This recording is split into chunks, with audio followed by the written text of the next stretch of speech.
Safe pa ba sa Pilipinas? O takot na ang unang kasama sa bawat paglabas? Maraming tanong, iisa ang sigaw. Kailan ba muling magiging payapa ang ating bayan? Pagmulat ng mata, balita'y puro trahedya. May umiiyak na naman sa gitna ng kalsada. May batang naghihintay sa tatay na di na uwi.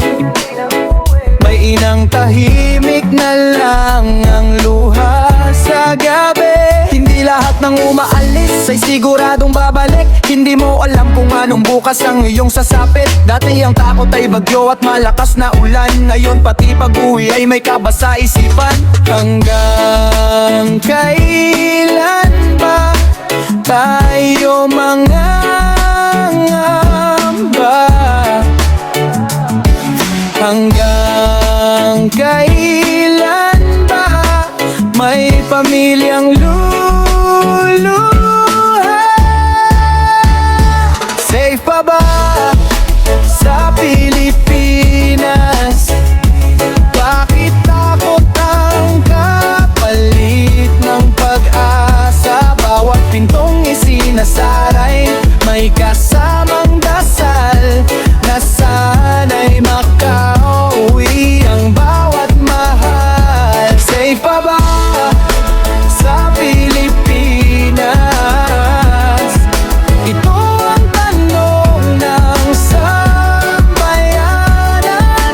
Hustisya at kapayapaan ang aming hiling para sa kinabukasan ng susunod na henerasyon.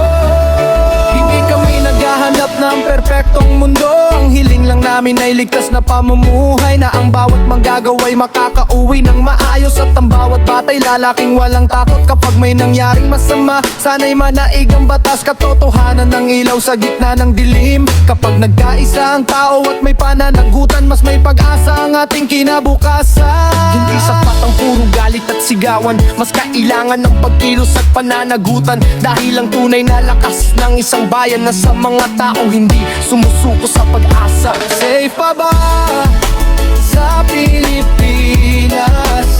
Tanong na umaalingaw-ngaw sa bawat tahanan.